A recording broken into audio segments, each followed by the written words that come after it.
Hayırlı günler. Biz КФУның филология һәм мәдәният ара багланышлар институтына шулай ук Габдулла Тукай исемендәге Милли мәдәният һәм мәгариф югары мәктәбенә 2021 елга кабул итү кампаниясеннән багышланган матбугат конференциясенә җыелыштык һәм безнең кунакларыбызны мин тәкъдим итәм. Закиров Алмаз Илдар улы, КФУның филология һәм мәдәният ара багланышлар институтының профориентация һәм эш бирүчеләр белән хезмәттәшлек үзәге мөдире.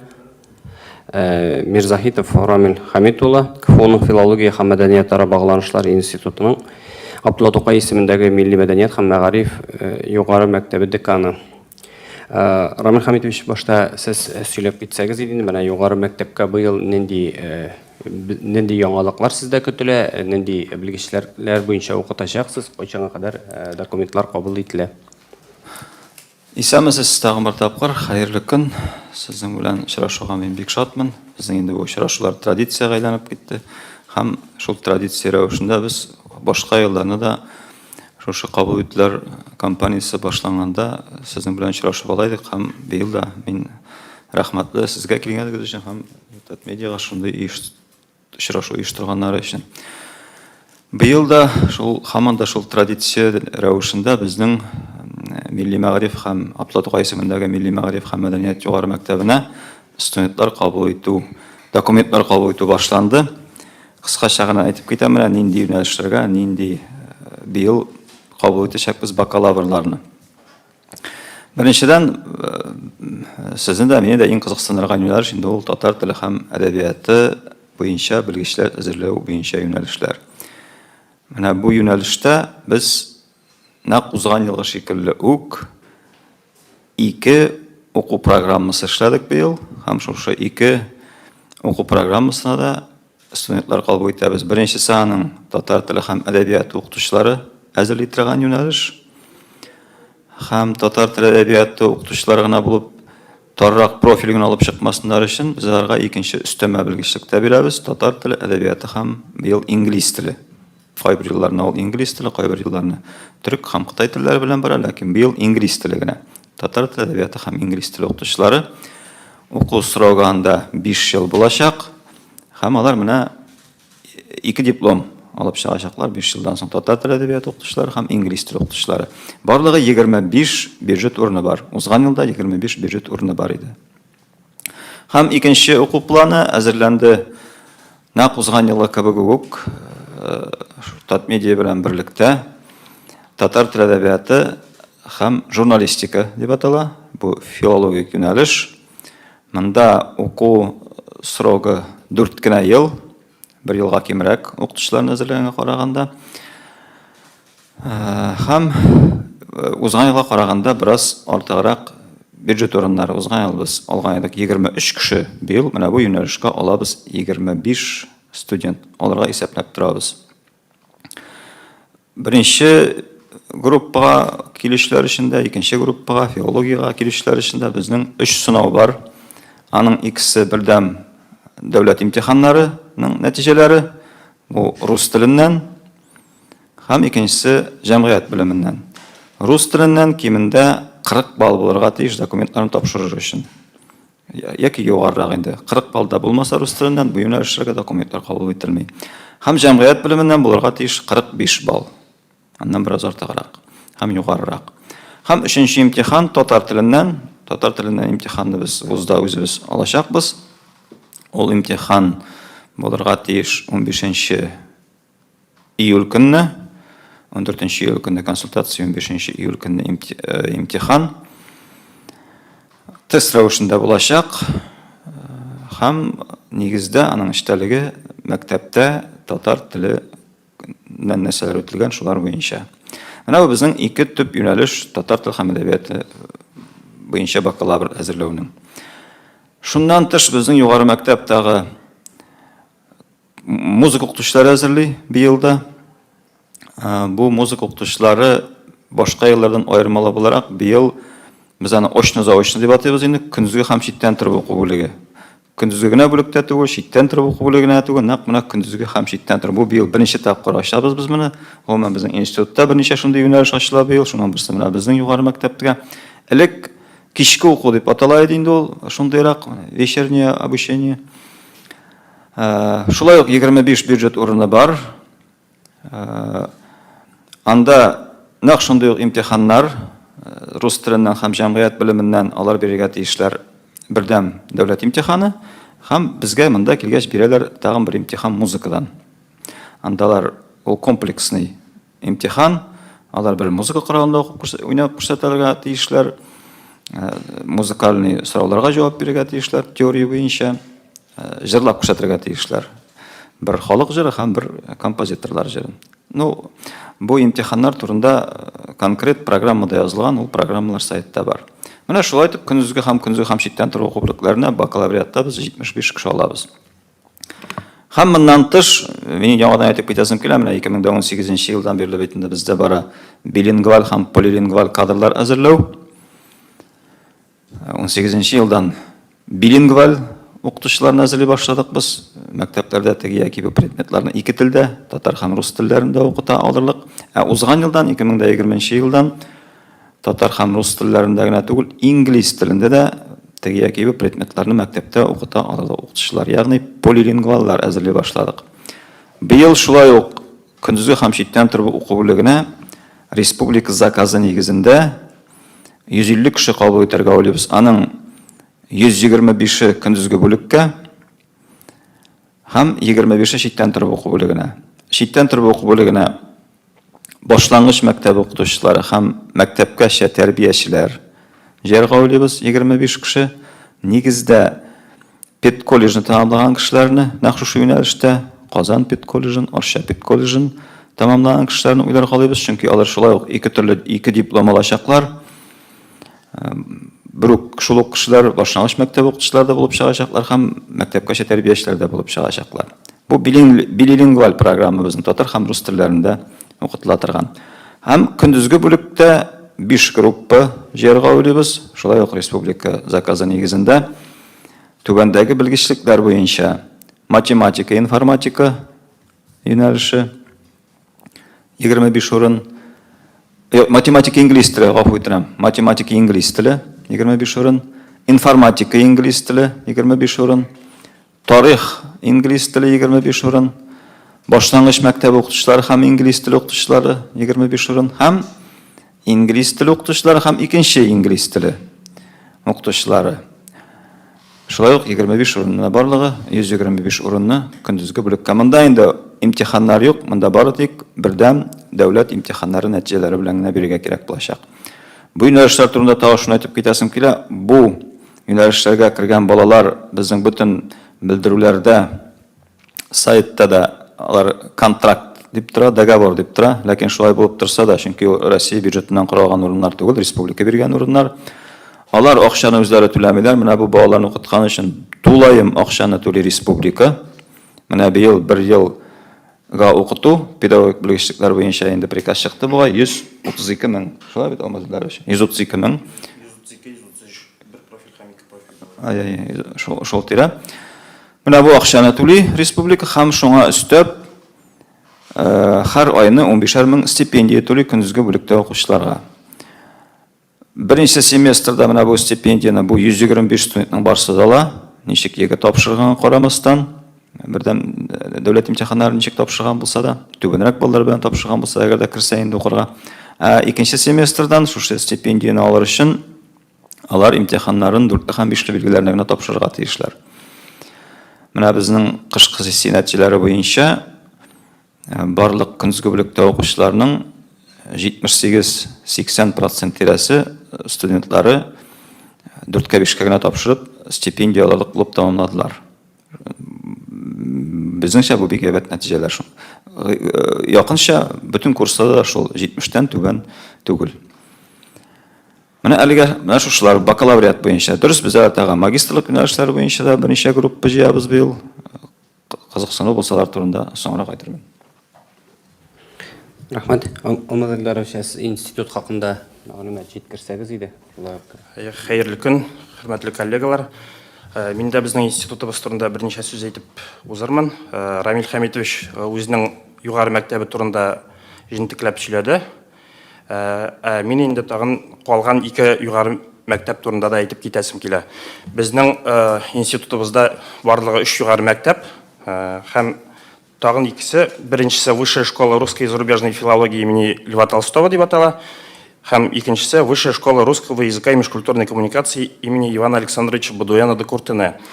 Һәрбір югары мәктәбебезнең үзенең миссиясы бар дип әйтик. Высшая школа русской и зарубежной филологии да без филология һәм педагогик білім педобразование юнәлешләре кысасында чит тел белгечләре, чит тел укытучылары әзерлибез. Инде Высшая школа русского языка и межкультурной коммуникации югары мәктәбендә беренчедән без әзерлибез рус теле, рус әдәбияты укытучыларын, рус теле һәм инглиз теле укытучыларын, һәм инде бу югары мәктәпнең тагын бер миссиясе ул чит тел студентларын рус теленә укыту. Бу бик популяр юнәлеш безнең институтыбызда. Рус телене чит тел буларак укыталар бу югары мәктәптә. Һәм инде бик күп чит илләрдән килүче студентларыбыз нәкъ шушы юнәлештә укырга киләләр безнең институтыбызга. Институтыбызда якынча 4800 студент укыса бүгенге көндә. Аның 3тән бире нәкъ шушы югары мәктәптә укучы чит тел студентлары. Якынча 1500-га якын чит тел студенты укый бүгенге көндә. Хәзер инде приемный компанияга күчсәк, мин әзрәк быелгы кабул итү компаниясы турында да әйтеп китәсем килгән. Гаризаларны кабул итү безнең башланды 20 июнь көнне. Бу дата инде ел сайын шулай булып кала. 20 июньдә бөтен Россия вузлары гаризаларны абитуриентлардан кабул итә башлый. Һәм дәвам итәчәк бакалавриат юнәлешләренә килгәндә бу кабул итү 29 июльгә кадәр әгәр дә укучылар абитуриентларыбыз егер нәтиҗәләр белән укырга кирсәләр. Әмма безнең институтта Рамил Хәмитович әйтеп киткәнчә инде бар шундый программалар, юнәлешләр, анда университет үткәрә торган эшкә имтиханнар белән керергә кирәк. Бу юнәлешләргә керер өчен алар гаризаларны 10 июльгә кадәр тапшырып өлгерергә тиешләр, әгәр дә инде алар бюджет урыннарына кергә теләсәләр. Бу татар теле белгечләре әзерләү программалары, филология, прикладная филология, татарский язык и литература, журналистикадан татар телен тапшырып кирәләр бит инде. Аннары соң педобразование, родной татарский язык и литература, иностранный английский языкта бер керү имтиханы татар теле булып тора. Һәм бу абитуриентларыбызга мөһим инде 10 июльгә кадәр гаризаларын тапшырып бетерергә. Әгәр дә алар бюджет урыннарына керәселәре килсә. Һәм дә тагын бер юнәлеш ул педобразование, музыка. Монда да эшкә керү имтиханы музыка фәненнән. Шуңа күрә тоже шушы 10 июльгә кадәр тапшырырга тиешләр алар. Тагын кабул итүгә килгәндә инде безнең быел план буенча институтыбызга 1134 студент кабул ителергә тиеш. Аларның 460 бюджет урыннарына, 674 кеше контракт буенча керергә тиеш булачак. Шуларның 674-нең 262-се чит ил студентлары дип планлаштырып торабыз. Әгәр дә килгәндә инде бакалавр һәм магистр программаларына 321 бюджет урыны бүленеп бирелгән бакалавриат программаларына 139 урын магистратурага. Тагын укырга керү буенча инде быел үзенчәлекләр шундый. Быел абитуриентлар тапшыра ала гаризаны дистанцион формат белән дә һәм шул бер рәттән очный форматта университетның приемный комиссиясына килеп. Ул безнең урнашкан Кремлевская 35 адресы буенча, второе высотное здание, главное здание каршысындагы бина. Ул элегилектән шушы бинада приемный комиссия урнашканы.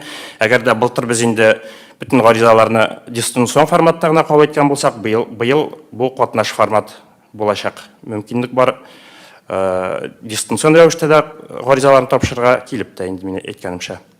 Һәм нәкъ шушы ук принцип кагыла эшкә керү имтиханнарын тапшыруга да. Була дистанцион формат Examus платформасында дистанцион рәвештә тапшыра имтиханнарны. Бу система прокторинг системасы белән тәэмин ителгән. Инде укучының компьютеры, интернетка выходы, махсус оборудованиесе, видеокамерасы, микрофоннары булса, ул компьютер каршысында да бу имтиханнарны тапшырырга мөмкинлеккә ия. Но шул ук вакытта аңларга кирәк, анда бернинди арттан хәрәкәт булырга тиеш түгел, бернинди сөйләшү булырга тиеш түгел, башка беркемдә камерага эләгергә тиеш түгел. Әгәр дә андый нарушениялар булса, бу имтиханнар уже аннулируются, алар теге не признаются результатлары. Менә шундый форматта дистанцион рәвештә тапшыра була инде, һәм инде әйтеп узганымча традицион очный форматта. Тагын сөйләр әйберләр күп, әгәр дә сорауларыгызны бирсәгез, мин инде җавап бирергә тырышырмын. Рахмет. Сорауларга күчик. Нинди сораулар бар? Әйдәгез, Зилә. Исәнмесез, Зилә Дәрзиманова, Ялкын журналы. Менә сез целевой бүлек турында әйтеп киттегез. Белгәнемчә, анда укырга керер өчен алданрак мәктәпләр белән договорлар төзергә кирәк. Менә хәзер шул юнәлешләргә керергә теләгән абитуриентлар өчен ничек мөрәҗәгать итеп була? Ул приемный комиссияга шалтыратыпмы, яисә һаман да мәктәпләр ашамы? Рәхмәт. Ул балалар айы дөрестән дә договор төзеп киләләр, теге яки бу мәгариф оешмасы белән. Күбесе нигездә үз мәктәпләре белән төзеп киләләр. Казан мәктәпләре белән төзергә мөмкин. Әле менә документлар кабул итеп бара. 10 елга хәтле бүгенге көндә ул договорларны төзергә була. Договорларны төзү өчен мөрәҗәгать итәргә була үзең укыган мәктәпкә, ләкин үзләре укыган районның мәгариф бүлегенә. Мәктәптә дә, мәгариф бүлекләрендә дә ул договорның нинди икәнен беләләр. Чөнки инде беренче генә ел түгел, 2018 елда биреләбез без ул юнәлешләргә. Чөнки менә бу договор нигезендә шул төзегән мәктәпкә кайтып алар эшләргә тиеш була кимендә 5 ел. Шуңа күрә дөрестән дә менә бүгенге көндә андый, әгәр бу күбесеннән бүгенге көндә төзегән договорларны, чөнки без менә март аенда собеседованиелар, әңгәмәләр үткәрдек. Анда кергә теләүче бик күп балалар белән төрле юнәлешләргә. Аны мәгариф министрлыгы оештырды, без дә катнаштык. Шуңа күрә монда кергә теләүчеләр күбесе беләләр кая барырга, каян алырга икән. Ләкин сораулар булса, мөрәҗәгать итәргә була. Безнең институтка да, миңа да без булышабыз. Әгәр дә инде үз мәктәпләреннән, үз районнарыннан договорлар ала алмасалар, Казан белән эшләргә була, Казаннан алырга була ул договорларны. Казан мәгариф бүлегеннән. Чөнки менә бу укытучылар нигездә Казанга кирәк. Төрле телләрдә укытылырлык бүгенге көндә. Рахмет. Әйгелүз. Эрликән Гөлүз Ибраһимова, Татар-Информ. Менә татар теле әдәбияты һәм журналистика бүлегенә чит илләрдән килүче укучылар бармы? Әле үзебезнекеләр? Кызганычка каршы чит илләрдән менә узган ел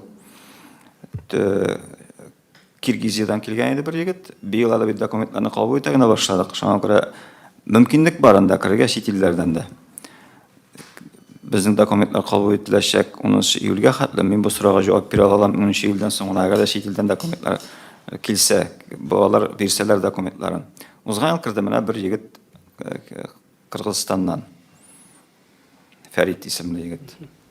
Менә студентлар бит инде монда да килеп укыйлар, өйрәнәләр. Хәзерге вакытта сез менә журналистларны ничегрәк бәялисез, аларның ничектер компетенциялары, белем дәрәҗәсе артамы? Мин үзем журналист түгел, аларның компетенциялары турында менә аларның укытучылары утыра минем кырыйда. Аларны быел укытты, 2нче семестрда. Алар монда практикалар үттеләр, төрле газетларда. Шуңа күрә бәлки Рамис әфәнде әйтеп китер аларның компетенциялары турында. Чөнки менә бу блогны, журналистика блогын, без аларны татар теле әдәбияты юнәлеше буенча укытабыз, журналистика блогын безнең менә белгечләр укыта журналистика ягыннан. Моннан берничә укытучы менә килеп укыталар.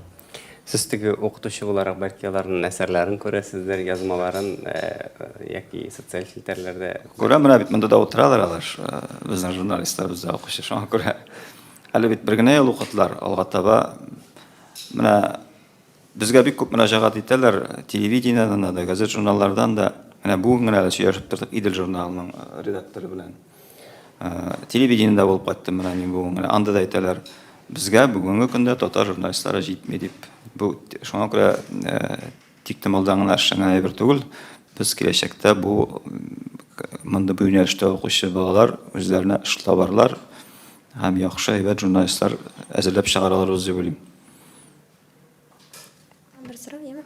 Аннан соң менә бу ике эш телдә эшли алырлык белгечләрне эзләү буенча магистратура программасы ачылырга тиеш иде, көтелә иде. Ул әле ачыламы, юкмы?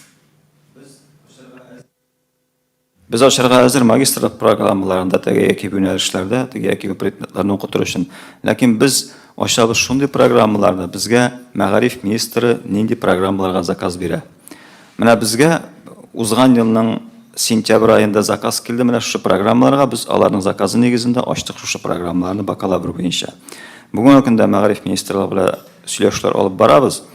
Менә киләсе уку елында программалар ачу өчен без көтәбез шулай ук яңа заказ мәгариф министрлыгыннан. Алар ул заказны бирергә тиешләр 1 октябрьгә кадәр.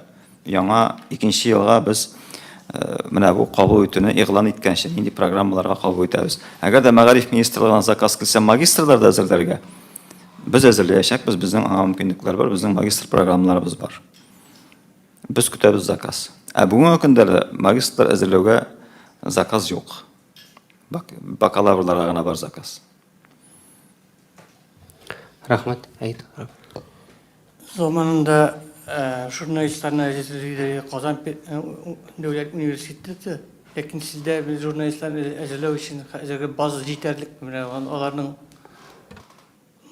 кадрлар мәсьәләсендә, мәсәлән, читтән килеп, монда алар фән кандидатлары түгел, монда редакциядән килгән журналистлар, алар таләп итә, укучыларга җитәрлек белемне бирә алалармы? Беренчедән, безнең нәкъ менә аларның практик эшчәнлеге борчый беренче чиратта.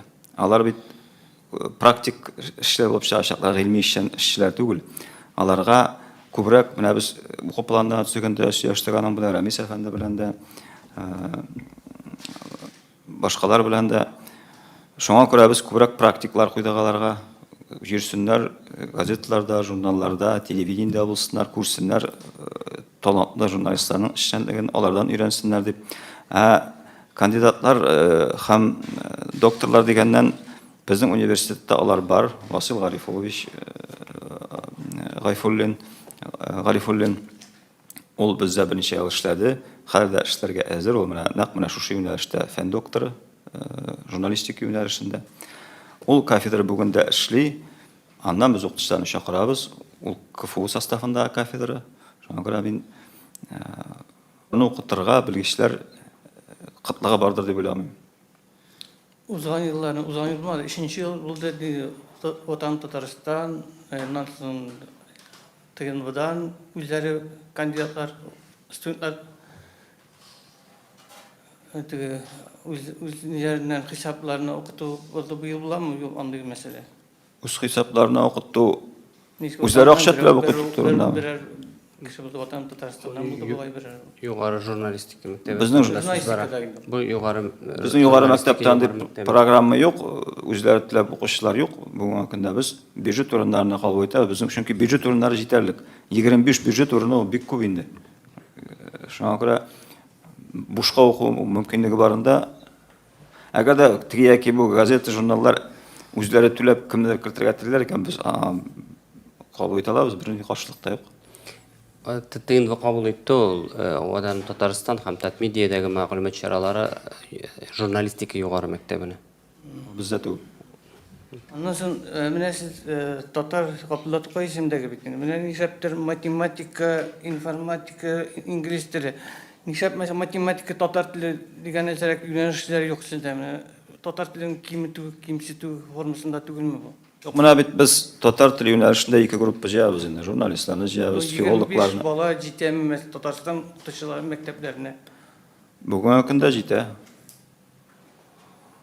Чөнки менә 18нче елны бит сәгатьләр кыскару нәтиҗәсендә бик күп татар теле әдәбияты укытучылары эшләрен үзгәртергә мәҗбүр булдылар. Бөтен республикада 2000-гә якын укытучы, татар теле әдәбияты укытучысы башка юнәлешләргә күчергә мәҗбүр булдылар. Башлангыч класс укытучыларына тарих белемнәрен үзгәртеп, яңадан укып. Шуңа күрә бүгенге көндә шушы группалар белән без республиканың бөтен нин каплап барабыз. җитә. Алабуга да әзерлек итәләр. Я, республикада башка югары курслар да бар, бу Казанда гына.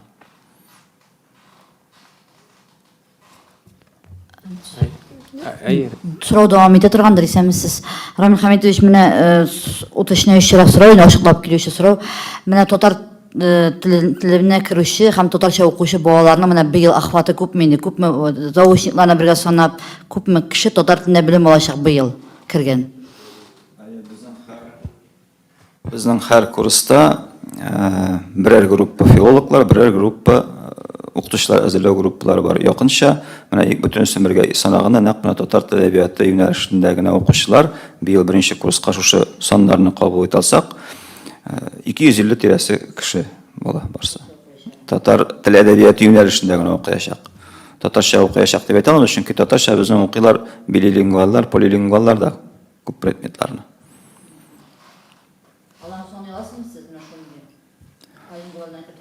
Кырталам. Безнең бу уку елында 386 бала полилингвал һәм билингвал юнәлешләрдә укыды. 386 көндезге һәм читтән тору уку бүлегендә. Алар барса да, менә бу юнәлештә укучылар татар телен беләләр, татар телен укыйлар. Предмет буларак та татар телен укыйлар. Чөнки алар киләчәктә мәктәптә теге яки бу предметларны бездә бүгенге көндә менә математик укытучылары, информатик укытучылары, физик укытучылары, тарих укытучылары, башлангыч мәктәп укытучылары, музыка укытучылары, мәктәпкәчә тәрбиячеләр, чит тел укытучылары шушы юнәлешләрдә укыйлар. Шушы профильләрдә безнең бүгенге көндә юк химия, биология әле алынмаган. Чөнки заказ булмады республикадан. Башка юнәлешләр бар.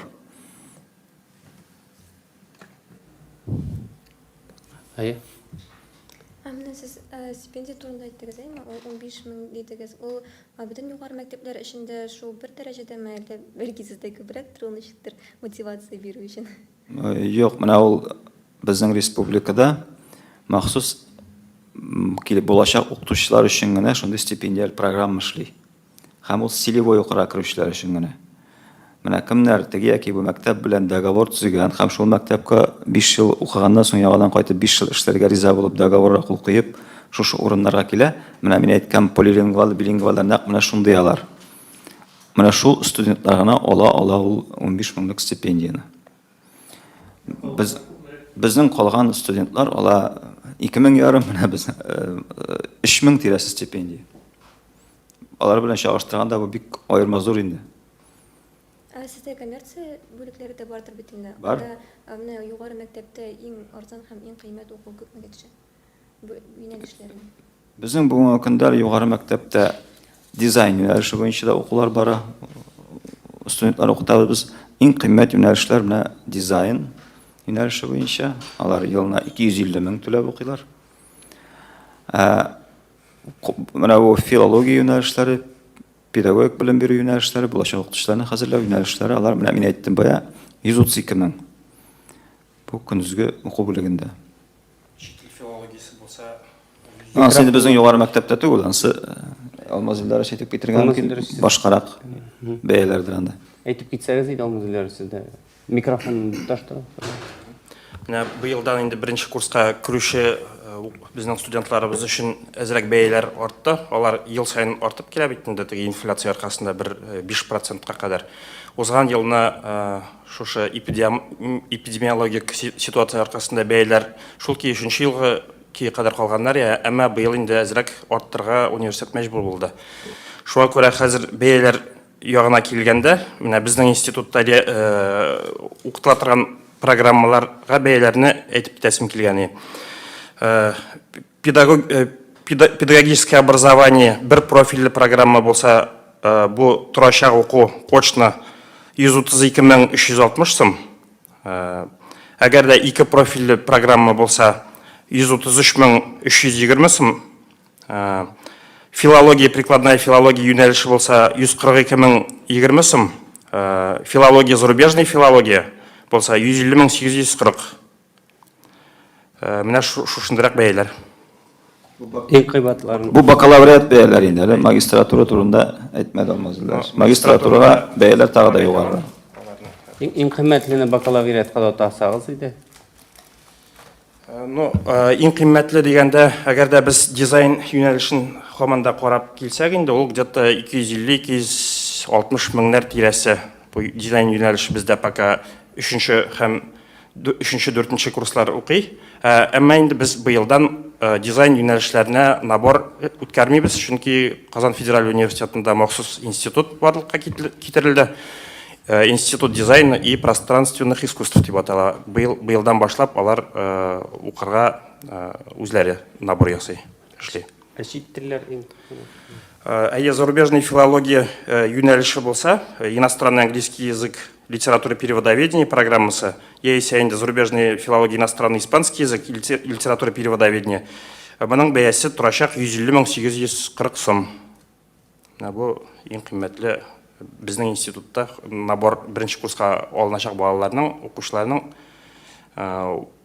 бірінші курста төлейшек бәйлері контракт негізінде оқыра кірселер. Bir yılға. Бірінші курста. Магистратураны айтабыз.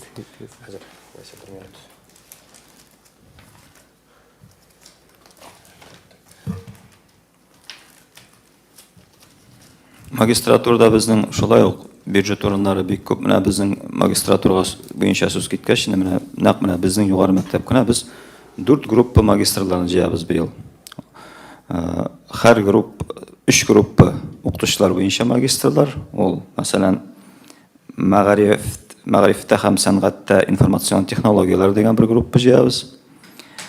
Мәктәптә һәм югары уку йортларында инглиз теле укыту буенча бер группа җыябыз. Һәм татар теле әдәбияты укыту буенча бер группа җыябыз магистрлар. Менә бу 3 группага да 13 бюджет орны бар бүгенге көндә. 13. Һәм тагын бер группаны җыябыз филологик юнәлештә тюркология дигән группа. Анда да шулай 13 бюджет орны бар. Бу бөтенесе көндезге бүлектә 2 ел укырга тиеш булалар. Булачак магистрлар. Магистратурада уку бәяләре инде традицион рәвештә чак кына кыйммәтрәк була. Педагогическое образование һәм филология юнәлешләренә монда магистратурада уку бәяләре бер төрле 143,280 сум көндезге бүлектә. Һәм инде мин тагын әйтеп китәс килгәне, безнең быелга беренче курска керүчеләр өчен булган бәяләрне очно-заочный форма һәм заочный форма белән килгән укучылар өчен. Педобразование бер профиль музыкага 62,100 сум торачак уку түләүле негездә. Филология, иностранный английский язык, переводоведение юнәлеше очно-заочный формада 66 мең. Заочное педобразование, иностранный английский язык 59,700. Заочный формада булган педобразование 2 профильле программалар рус теле һәм әдәбияты, аннан начальное образование, дошкольное образование, билингвальное образовательное среде 52,260. Магистрлык программалары очно-заочныйлары 75 мең сум педобразование белән филологияга. Заочный программы 59,700. Демәк инде очно-заочный ул біраз заочныйдан югарырак, но шул ук вакытта очно торып көндезге бүлектә укуга карый шактый эшсезгарак төшә. Бу очно-заочный элеккегечә инде вечерний форматта укуның тагын бер плюсы, һәм инде икенче плюсы булып тора.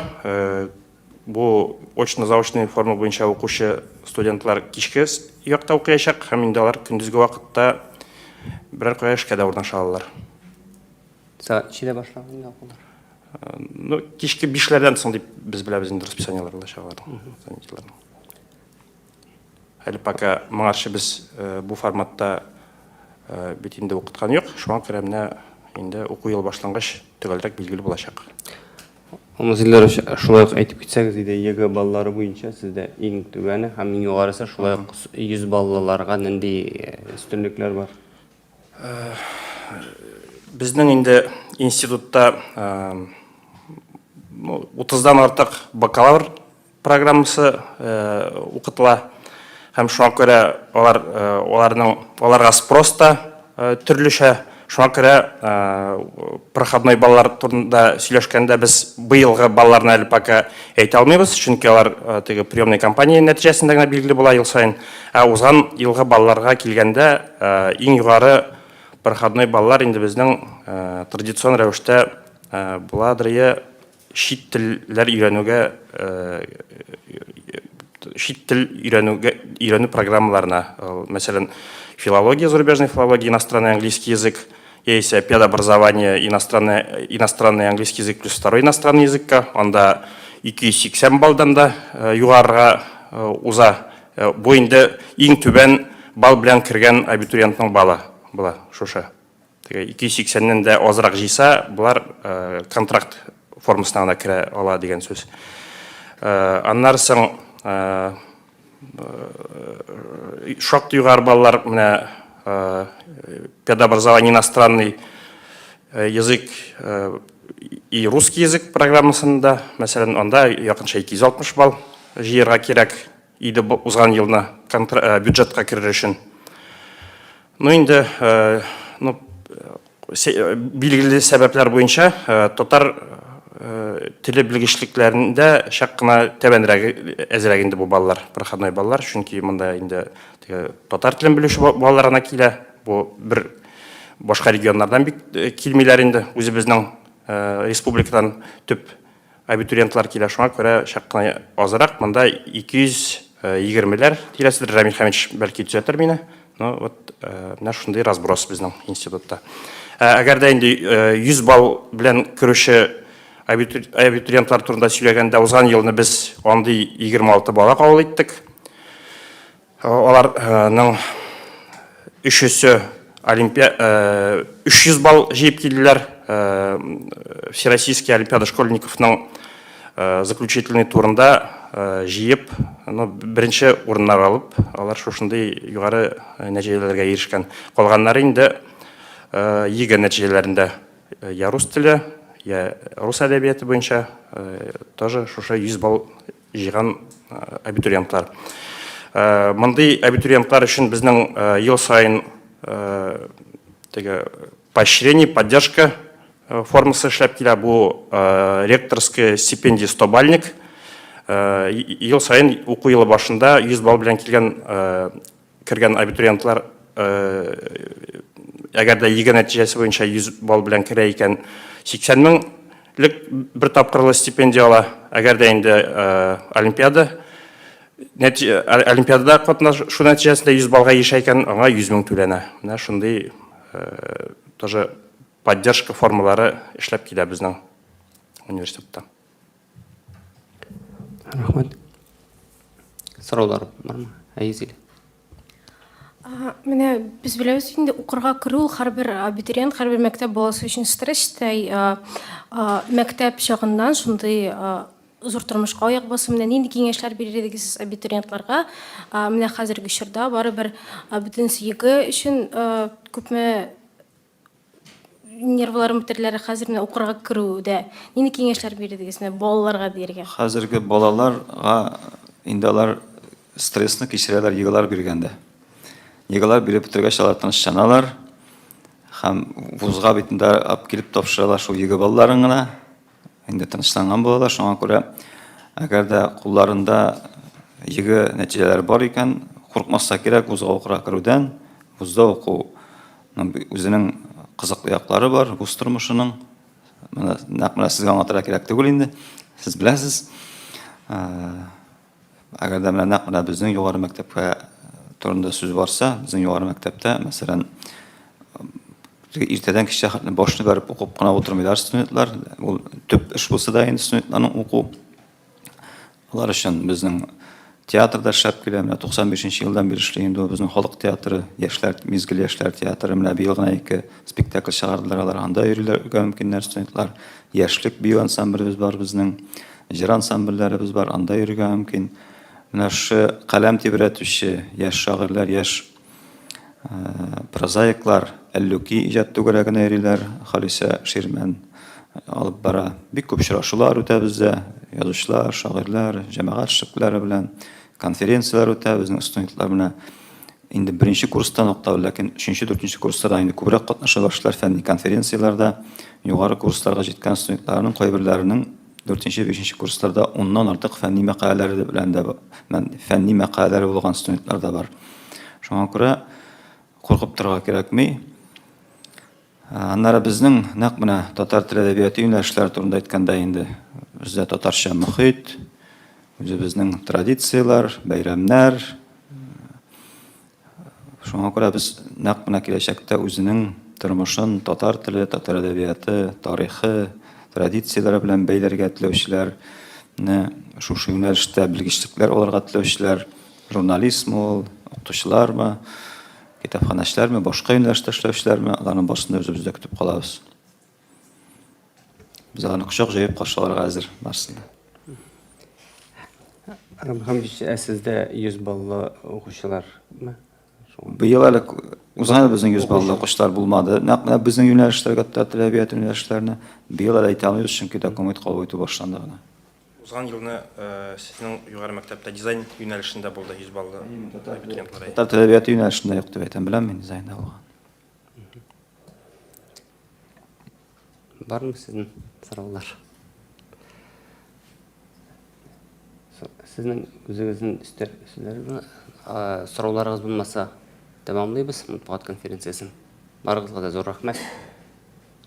Сезгә бик зур рәхмәт килгәнегез өчен. Без сезне вузда да көтеп калабыз.